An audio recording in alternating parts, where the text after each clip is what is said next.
quartinhas, gente. Quando eu falo das quartinhas, a gente precisa entender que ela serve de imã espiritual para o médium. Tanto o lado bom ou ruim que a gente deseja, ou assimila durante os trabalhos, nas giras ou simplesmente o que acontece com a gente diariamente. Todos os fluidos são absorvidos pelas energias constantes da água contida nas quartinhas. Uma quartinha é algo pessoal e não deve ser manipulada por ninguém, além do seu dono. Só deve conter suas vibrações. Deve ser cuidar da quartinha como se cuida da própria alma. E como se fosse a sua essência e se tivesse um pouquinho da essência da sua alma. Utiliza-se a quartinha com asa para mulher e a quartinha sem asa para homem, como está na figura aqui. Deve-se conter dentro da quartinha água mineral, uma pedra do orixá, se eu estou fazendo essa quartinha pro orixá. Se eu vou fazer essa quartinha pro meu anjo da guarda, então água mais a pedra do anjo da guarda. Esta água vai ser trocada uma vez por semana ou a cada 7 dias. E toda vez que eu troco essa água, eu estou renovando assim a minha energia. Gente, desliga o microfone. A água deve ser jogada na pia com a torneira aberta, que vai significar o movimento necessário, né? Dela ir embora.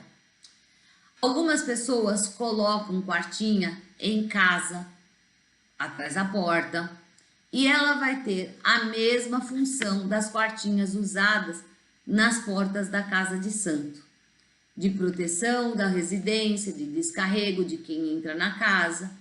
Pode ser utilizada dentro de casa, no local de trabalho, isso não importa. Então vamos lá falar um pouco sobre as quartinhas. Quando eu falo das quartinhas, existe no mercado vários tipos de quartinha. Vai ter assim como essas brancas que são de louça, tem aquelas que é de barro, tem as que são envernizadas, tem aquelas que são de barro na natura, né? Sem verniz, sem nada. E se você for pensar, a função da quartinha vai ser sempre a mesma. Então não vai importar se ela é de louça, se ela é de barro, o que seja, tá? A gente precisa se atentar para o quê? Se eu vou usar a quartinha para um orixá, se for orixá feminino, for as mães, eu vou usar a quartinha que tem asa. Se for orixá masculino, é a quartinha sem a asa. Se for para o anjo de guarda, eu posso usar a sem a asa também, mesmo sendo mulher, eu posso usar a sem a asa, tá? E a quartinha, gente, o que acontece? Quando eu faço ela para o meu anjo de guarda, por que aqui eu estou dizendo que você precisa cuidar desta quartinha como se parte da sua energia vital estivesse ali dentro? Porque quando você se liga a esta quartinha, você consagra esta quartinha, você está fazendo não só um amuleto de proteção, um campo de proteção, como é o seu contato, seja com o anjo da guarda, seja com o guia, seja com o orixá. A água que está sendo ali colocada dentro da quartinha, como a gente sabe, a água ela vai se transformar, né? As moléculas da água, ela se transforma de acordo com a necessidade ou com a vibração que existe ali naquele ambiente.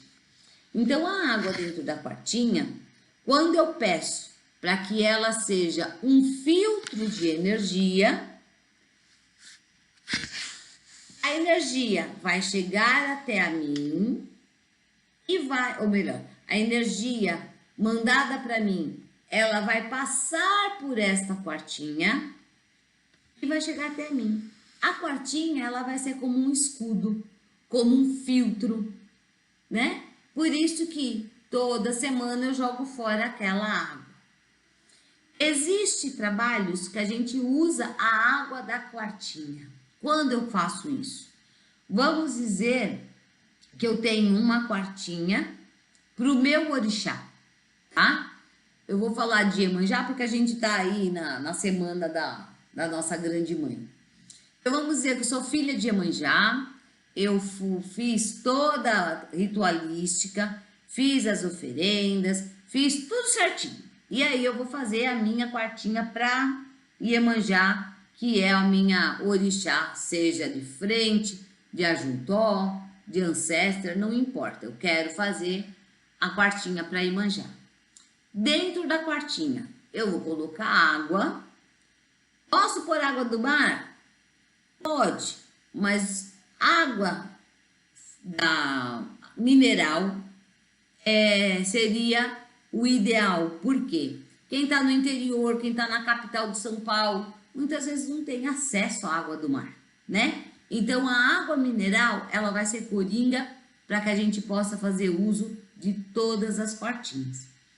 Então, nessa quartinha, eu vou colocar água, vou colocar ou a pedra relacionada ao orixá, Iemanjá nesse caso, ou eu posso colocar conchas do mar lá dentro da quartinha. E vou acender minha vela do lado, vou pedir proteção, faço meus pedidos para essa quartinha.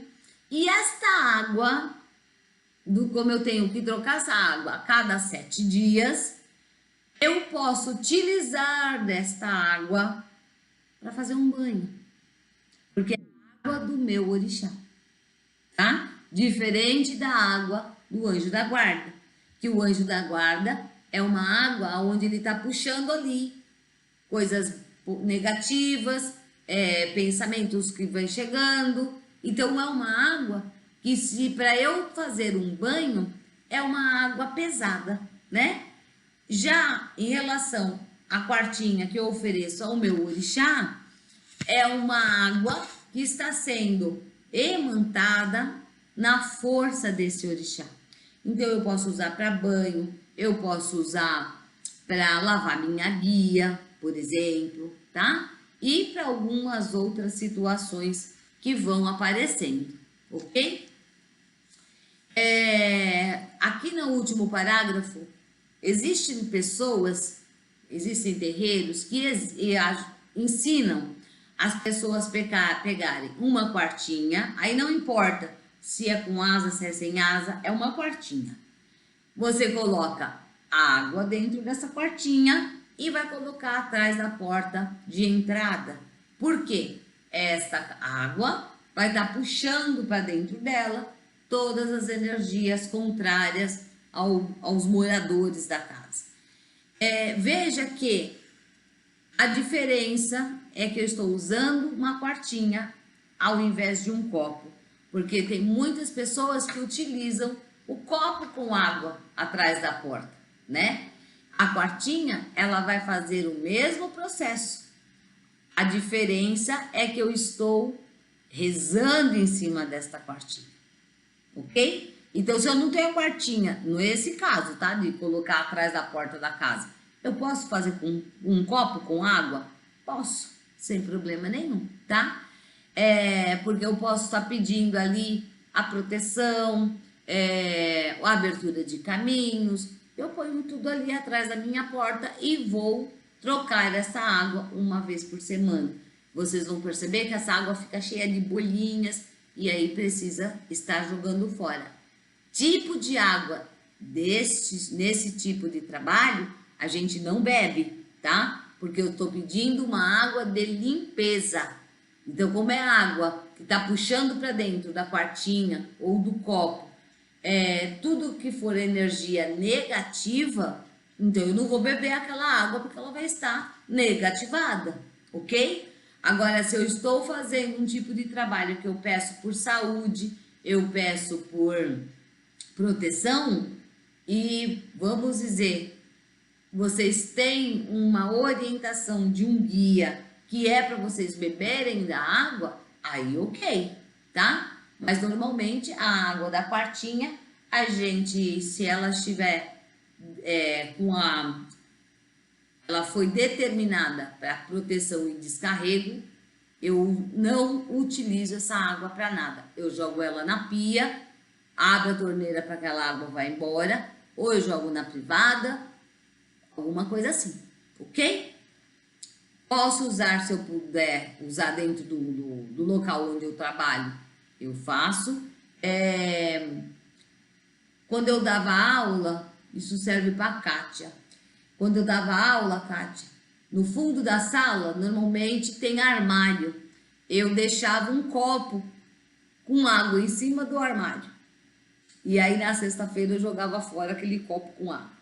E para as faxineiras, eu já avisava, e para as colegas do outro período, eu punha o meu nome no copo, né? E eu avisava que era uma experiência que eu estava fazendo. E aí, todo mundo deixava o meu copo lá. Por quê? É uma forma de você trabalhar aquela energia do local. Ah, eu não tenho como fazer isso.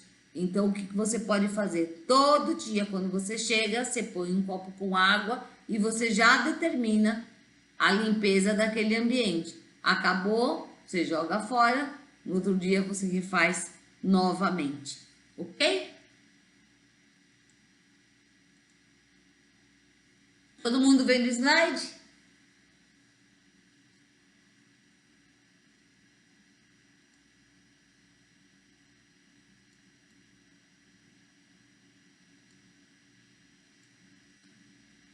Todos vendo o slide, gente? Deixa eu ver. Sim. Sim. Sim. Também se estiver ouvindo, já está valendo. Essa era. Agora nós vamos falar um pouco das cores das velas que nós usamos no nosso templo, tá? Porque cor de vela muda de templo para templo, de terreiro para terreiro. Muitas vezes nem sempre a cor vai ser a mesma, tá? O que é normal em todos os terreiros é a vela branca a gente oferecer para Oxalá. A azul escura nós oferecemos a Kitauiá, mas é para Logunã. A vela verde para Oxóssi, magenta para Obá. A Nanamburoquê, a violeta. Obaluaê, preta e branca ou a lilás. A marrom para Xangô. Oroiná ou Egunitá, laranja. Oxum, rosa. Tem lugares que usa amarela. Oxumaré, azul turquesa. Inhaçã, amarela. E vai ter lugares que usa laranja, vai ter lugar que usa vermelha. Ogum, vermelha, mas tem lugares que usa azul. Iemanjá, azul claro. Iomulu, aqui tá roxo, mas seria violeta, mas seria o roxo.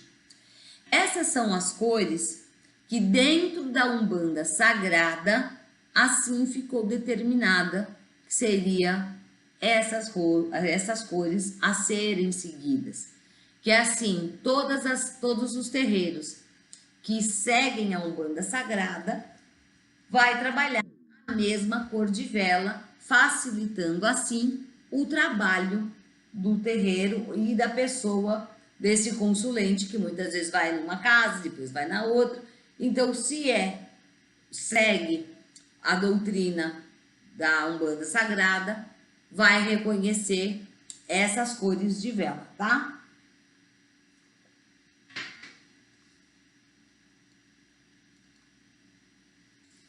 Então, os fundamentos da Umbanda.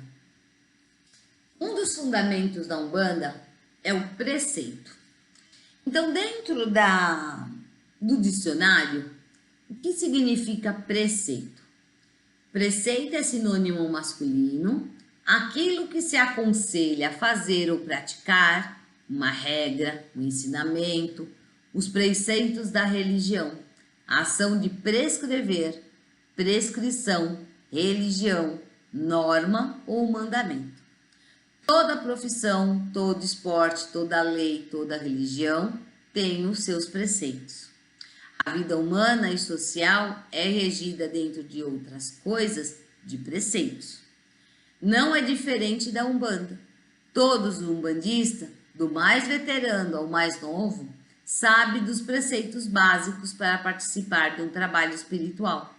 E talvez uma das poucas coisas que são igualmente presentes em todos os templos de Umbanda, diferenciando apenas um ou outro preceito mais específico de templo para templo ou de terreiro para terreiro. Ou seja, tudo na nossa vida, seja na nossa vida particular, social ou na religião, nós temos preceitos, seguimos preceitos, né? Seguimos regras, seguimos normas. Por quê? Nós fomos criados ouvindo, vai lavar a mão para comer, né? Para almoçar. Não pode comer doce antes do almoço. Ai, não toma água de noite, né? Determinado horário, principalmente quando é criança, senão vai fazer xixi na cama. Isso tudo são preceitos, né? E quando a gente cresce, a gente segue outros preceitos. E quando entramos na Umbanda, que é uma religião magista, ela é cheia de preceitos a serem seguidos. Um deles, todo mundo sabe que no dia do trabalho eu não como carne vermelha, eu não bebo, né? Que são os dois, e não faço sexo, né? Não tenho relação sexual. Então são os 3 preceitos que todo mundo, seja de dentro da religião, ou seja aquele curioso, ou aquele que vem da assistência, todo mundo sabe desses 3 preceitos fundamentais. Por quê? Esse preceito é utilizado em todas as casas que trabalham com energia, que trabalham com religião, né? Seja o kardecismo, seja o candomblé, seja a Umbanda. Falou que é o dia de trabalho, ninguém bebe, ninguém come carne vermelha e ninguém tem relações sexuais. Então, são preceitos comuns a várias casas. E o preceito nada mais é que ele vai nos ajudar a nos manter conectados, limpos de energias, nos manter com a vibração elevada para que eu possa fazer um bom trabalho, ou passar por um ritual, ou passar por algo que eu preciso fazer para caminhar dentro da nossa religião, né? Então, os preceitos são orientações importantes que vão dar o norte, vão conectar a gente numa dinâmica mais profunda com a nossa espiritualidade. Muitas vezes pode parecer até purgativo. O que é isso, gente? Existem alguns preceitos que, por exemplo, quando a gente fala em recolhimento de médium, você precisa muitas vezes dormir na esteira por X dias, que pode ser de 1 a 9, de 1 a 21 dias dormindo na esteira. Para mim, né? Para o médium que está acostumado no conforto da sua cama, todo gostosinho ali, macio, chega a ser, né, penoso ter que dormir no chão. Mas o que eu preciso entender por trás disso? Por que esse preceito de dormir no chão? Lembra quando a gente falou que tanto a oferenda como as coisas que a gente faz dentro da religião precisa da nossa doação também, né? A oferenda nada mais é do que a minha doação. Então, o preceito ele nada também, entre várias outras coisas, ele vai ser o quê? Ele vai ser aquele momento aonde eu estou me entregando. Eu estou... Existem pessoas que vê por esse lado de purgativo, de... até de coisa ruim. Ai, que coisa, vou ter que dormir no chão, ai, é desconfortável. Mas qual é o seu sacrifício, né? Diante de algo maior que você vai receber. Então, para a gente, fica difícil parecer um preceito assim, de uma forma mais flexível, de forma mais branda, mas é necessário passarmos por alguns tipos de preceitos que vai causar sim desconforto, vai causar sim aquele até raiva mesmo, porque você muitas vezes vai passar frio, você pode passar, eu tô com dor nas costas, mas você tem que compreender que precisa passar por aquele rito para que você entenda algo que está chegando na sua mão. Você precisa passar aquele degrau, deixar toda aquela parte que está pesada, que não serve mais, estar limpo energeticamente para que você suba mais um degrau, né? Aqui a gente fala da proibição daquilo que é rotineiro, né? Que é isso que eu estou dizendo. A nossa doação, quando a gente vai passar por alguma ritualística dentro da Umbanda, não é só a oferenda que eu entrego. Você é a oferenda viva, né? E qual é a sua oferenda neste momento? Qual é a sua doação neste momento? Porque para eu dar valor, muitas vezes eu preciso sentir aquilo. É a mesma coisa quem faz uma promessa e fala, prometo que esse ano não vou comer banana. Só que normalmente, no meu dia a dia, eu não tenho o costume de comer banana. Então, qual é o meu sacrifício? A banana não é a fruta que eu mais gosto. Não está sendo sacrifício algum da minha parte. Quando eu sei, por exemplo, eu gosto muito de pão. Então eu prometo que se eu conseguir tal coisa, eu vou tirar o pão. Gente, microfone. Eu vou tirar meu pão. Eu não podendo comer esse pão, eu estou me sacrificando. Eu estou entregando algo. E quando eu receber este algo, eu vou dar mais valor para ele. Ok? E é a diferença que a gente começa a refletir, a diferença entre o que é o sagrado e o que é profano, sobre a capacidade da dedicação e comprometimento de cada um de nós, sobre a disponibilidade em ser mais eficiente e menos sobre o real importância da religião na nossa vida. Porque é fácil a gente bater no peito e falar, sou um bandista. E quando eu preciso passar por um preceito, por exemplo, e aonde já aconteceu da gente passar uma semana sem poder comer carne de origem nenhuma, né? Falou que é origem animal, até mesmo o ovo é tirado. Há pessoas que entram em parafuso porque vai ter que comer arroz e salada, por exemplo.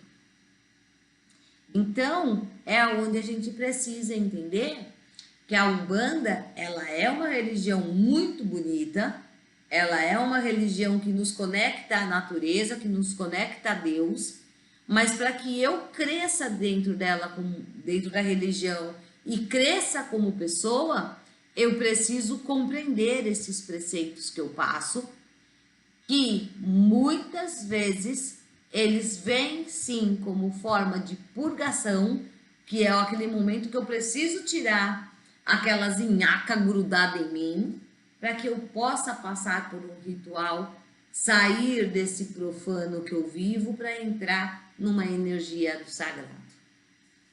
Ok? Então, é como eu falei agora há pouco do exemplo da banana, né? Que é o exemplo que está falando do vegetariano. É a mesma coisa para quem é da Umbanda, mas é vegetariano, é vegano. Então, falar de não comer carne, qual é o sacrifício que essa pessoa está fazendo? Nenhum. Então, se eu tiro dessa pessoa que já não come carne, por exemplo, eu tiro algo, uma fruta que ela consome, algo que ela gosta, ali sim ela vai estar abrindo mão de algo, né? Que vai colocar ela, toda vez que ela quiser comer e ela lembra que ela não pode, ela vai entrar em reflexão. E ela vai conseguir pesar na balança o porquê daquela entrega, o que ela vai estar recebendo, né? Então, os preceitos ele tem como objetivo de religar o fiel, o filho de fé, com o sagrado. Há religiões que usam o jejum, né, para se ligar com o sagrado. E nós ficamos muitas vezes 24 horas, 24, 72, 48 horas, sem, por exemplo, comer carne, né? Não é um sacrifício assim tão pesado, né? Mas tudo vai variar de acordo com a ritualística que a gente vai precisar passar. Então, na Umbanda, existem questões muito complexas, consideramos o plano de energia e todos e tudo como energia. Esses preceitos contemplam as particularidades que viabilizam maior sustentação e purificação do corpo energético e magnético daqueles que participam de um trabalho espiritual, né? Que nesse caso são todos da casa.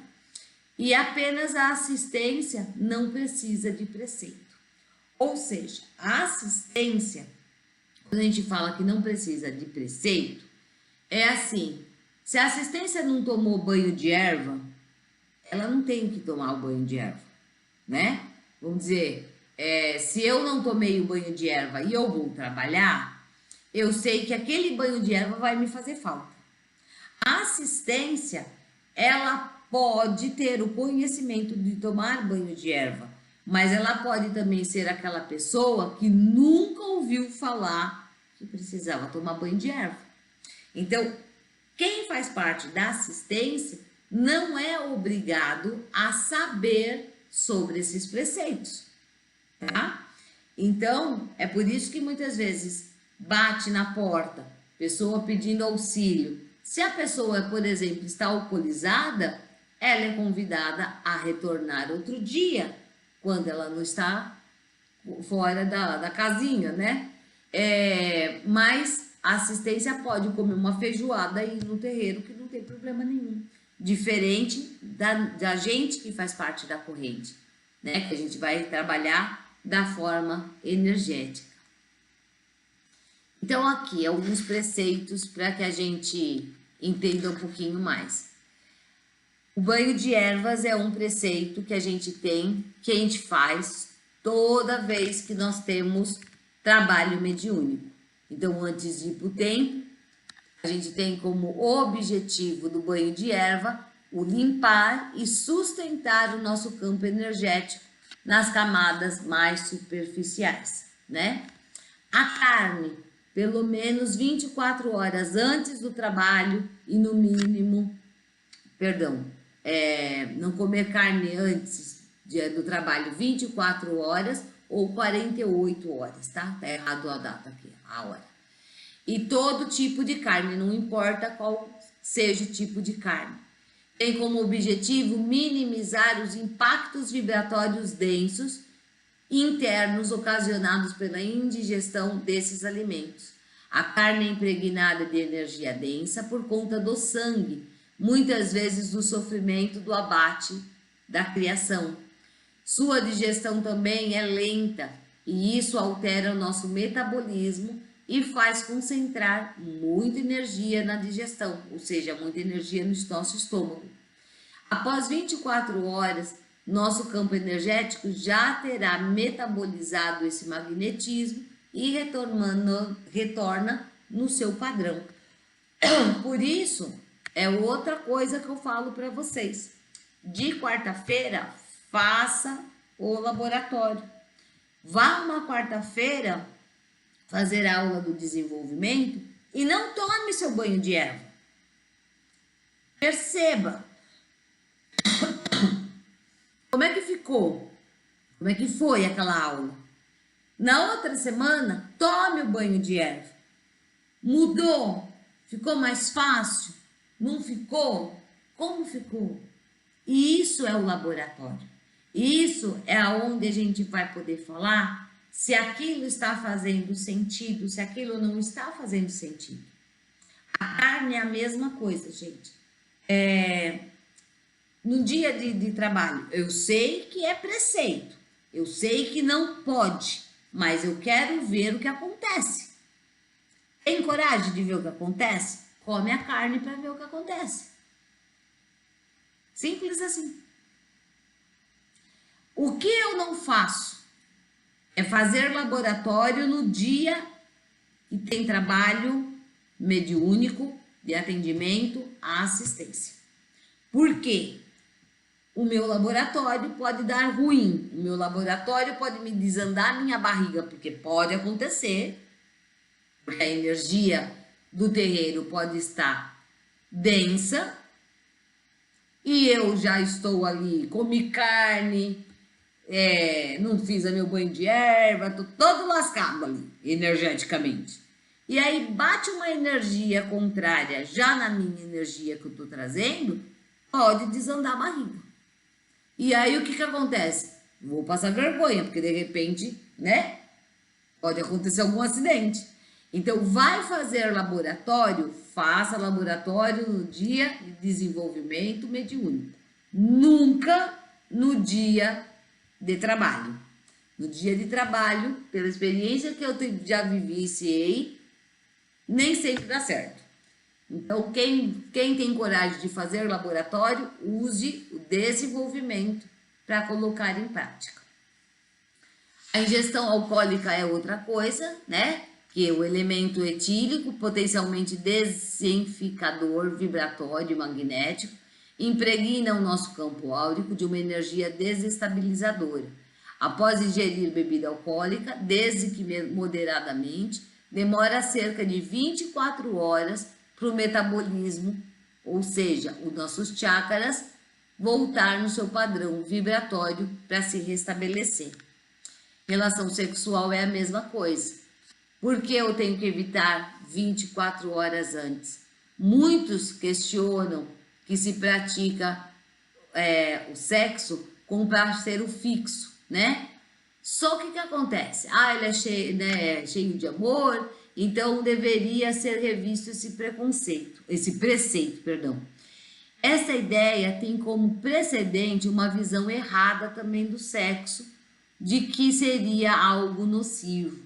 E não, em forma nenhuma, quando eu tenho um parceiro fixo, tá? E não é também, essa relação sexual, ela não é, como a gente muitas vezes, tem lugares que passam e a gente entende, que como se fosse uma forma de, sei lá, de castigo, ou esse efeito nocivo mesmo, né?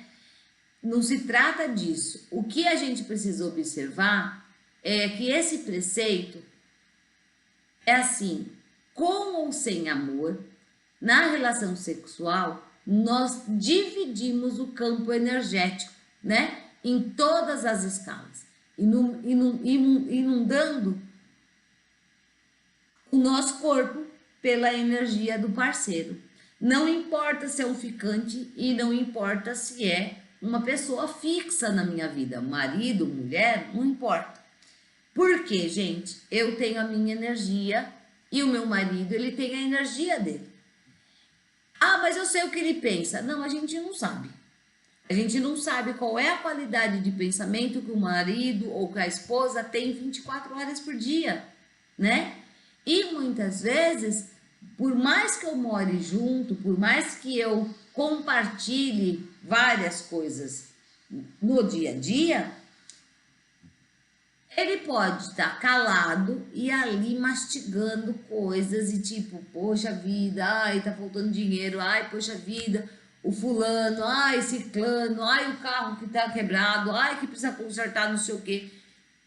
E naquele momento, eu vou estar trocando a minha energia com ele. Ou seja, eu posso ter feito banho, acendi vela do anjo da guarda, não comi carne, tá tudo certo. Mas eu acabei fazendo amor com meu marido.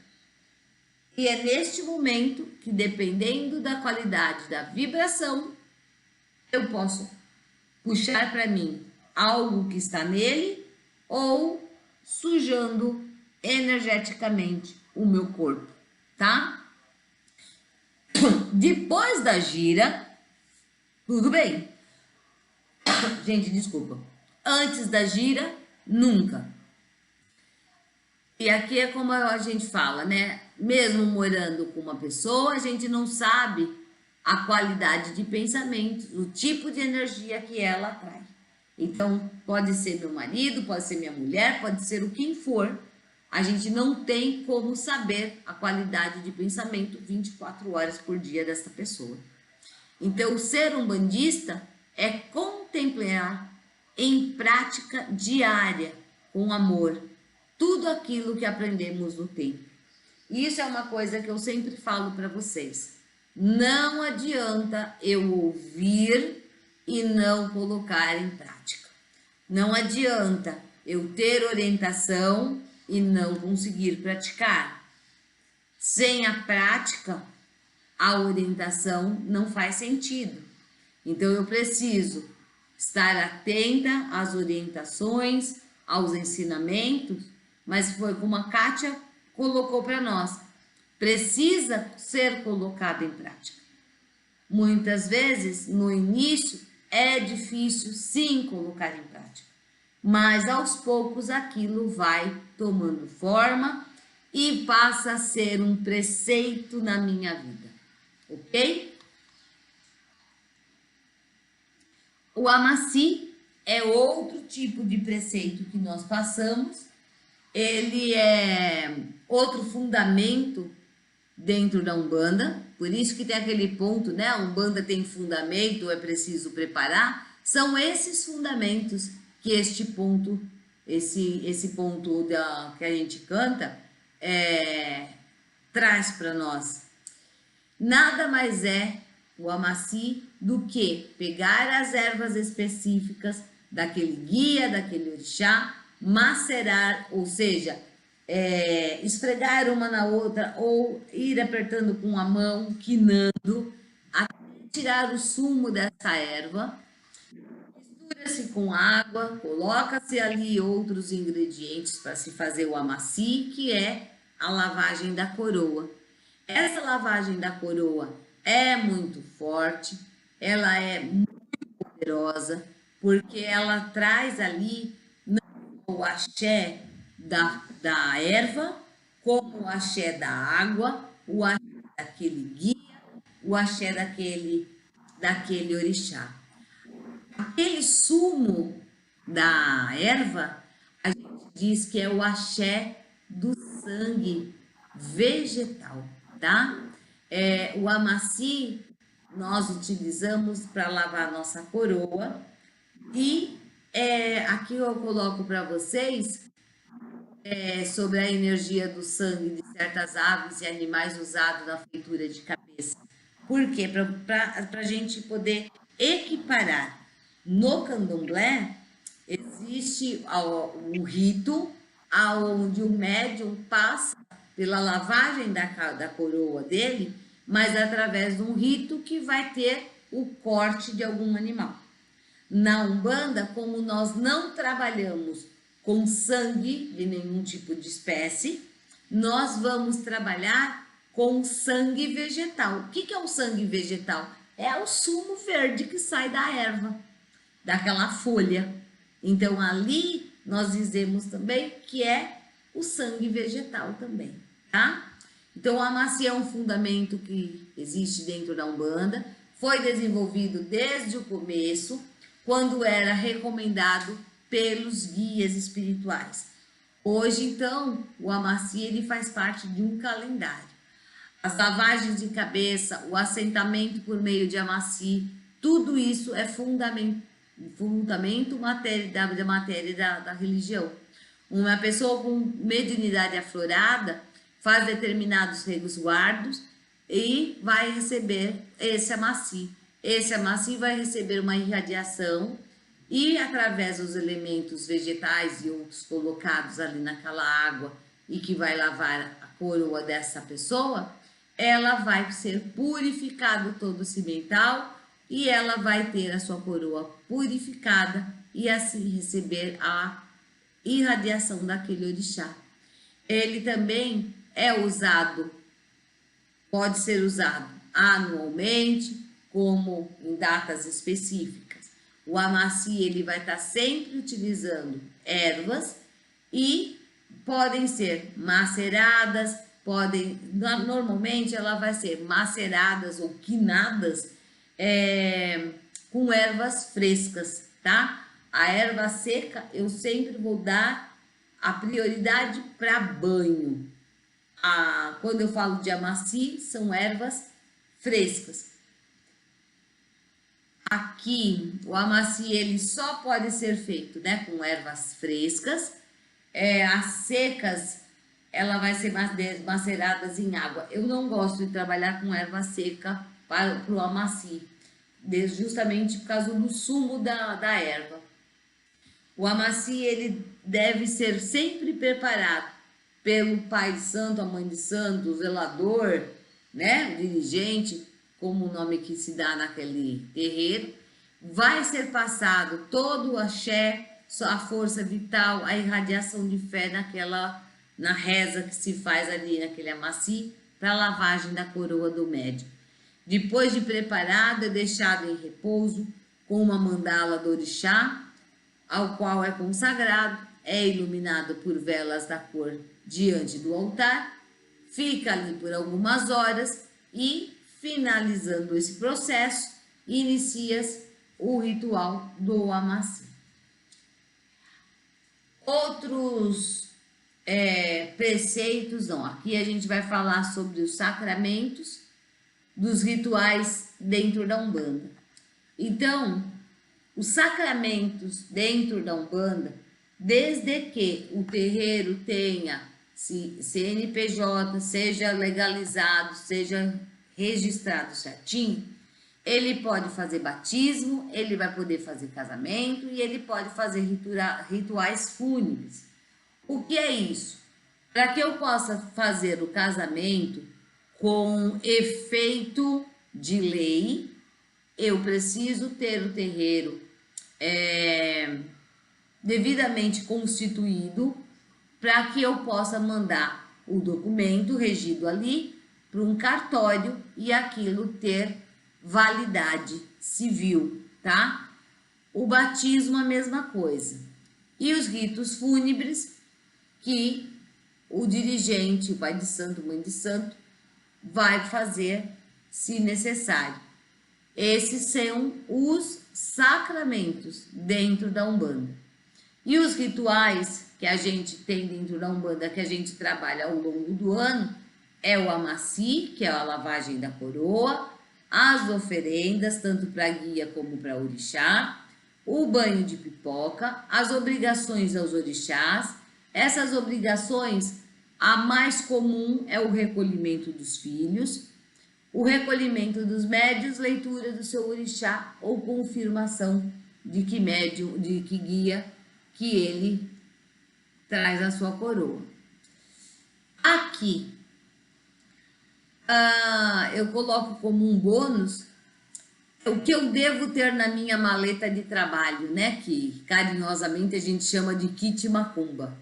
O médium, ao se dirigir ao terreiro, deve sempre ter com ele a sua maleta de trabalho, que no mínimo deve ter as suas guias, o fumo, o acendedor, pode ser o fósforo, o seu isqueiro, a garrafinha com a bebida do seu guia principal, opcional se for autorizado. Ou seja, eu estou em desenvolvimento, cheguei agora na casa, preciso dessa maleta? Não.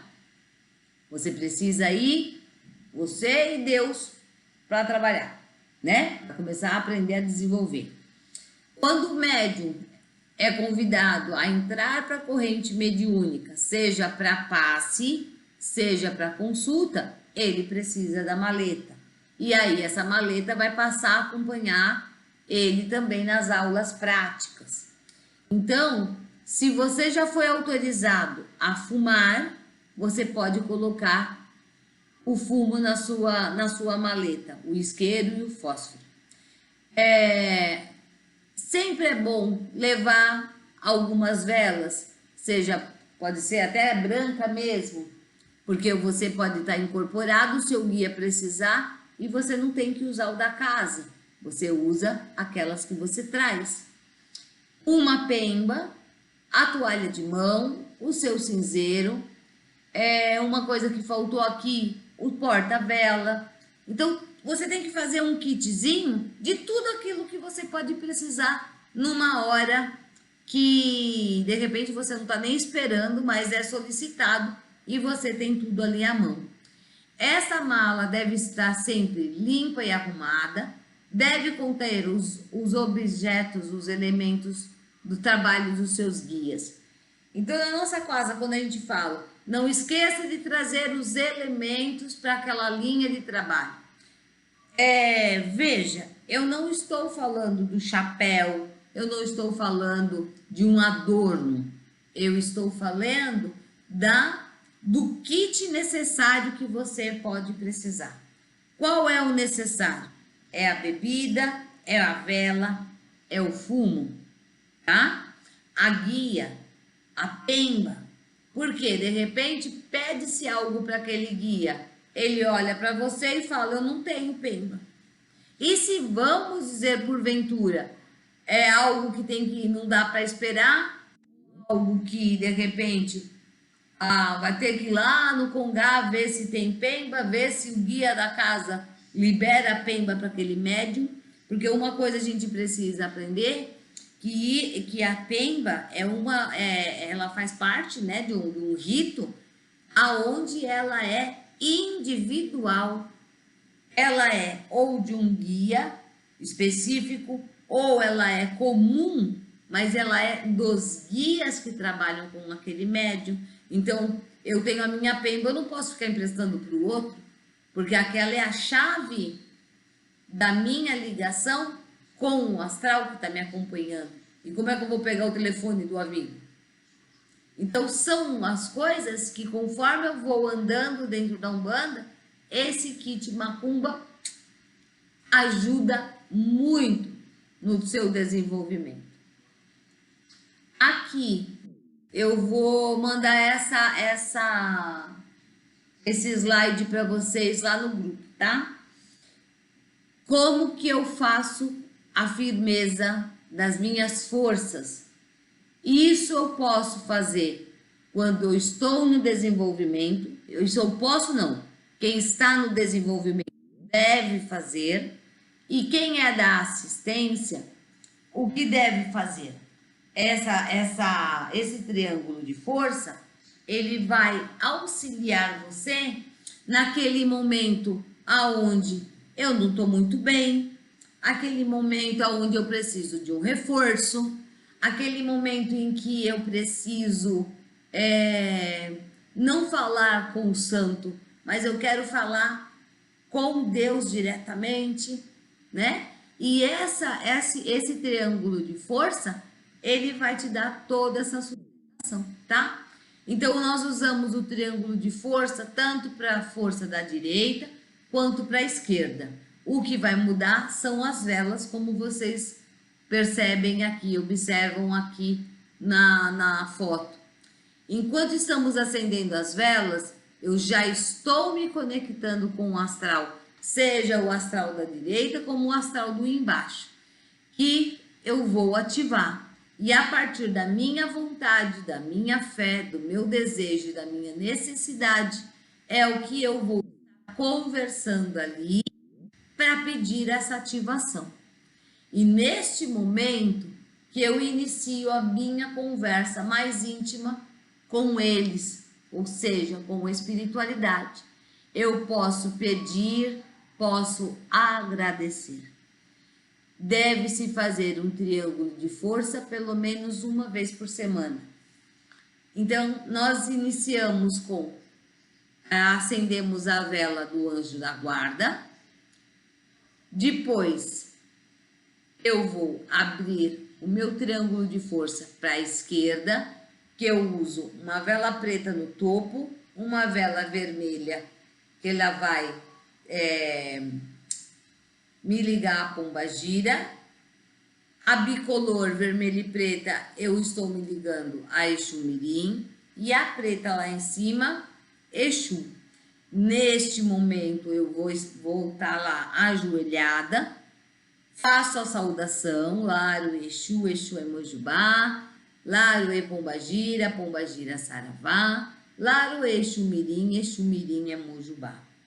Neste momento, eu sempre vou fazer a esquerda primeiro, tá? Então, é assim. Primeiro, acendi a vela do anjo da guarda. São 3 rituais. Fiz minha vela do anjo da guarda. Vou montar o meu triângulo de força da minha esquerda. Esse triângulo, gente, é importante também ressaltar que eu não preciso de um triângulo gigante. Ele pode ser pequenininho, tá? As velas juntinhas ali, porque eu estou rezando para dentro desse triângulo para que eu possa abrir um portal, tá? Feito da esquerda, eu vou fazer o da direita. O da direita, gente, existe 2 momentos. Eu posso, como vocês estão vendo aqui, orixá Juntó, orixá de frente, lá da ponta é o orixá Ancestor e no meio você. Então presta atenção aqui. Se eu for fazer esse triângulo pequenininho, eu não vou entrar dentro, né? E vou fazer da mesma forma. Vou conversar com meus orixás. Não preciso saber quem são. Ponho vela branca para todo mundo e converso com os nossos pais, nossas mães orixás para ver, pedir, agradecer, pedir o que eu quiser. Eu tenho espaço, eu tenho tempo. Eu quero fazer esse triângulo maior e entrar dentro desse triângulo para que eu possa me energizar? Pode. Mas é necessário? Vai de vocês, tá? Normalmente eu faço um triângulo de força pequeno, ativo, pedindo proteção, pedindo descarrego, principalmente em dias de trabalho.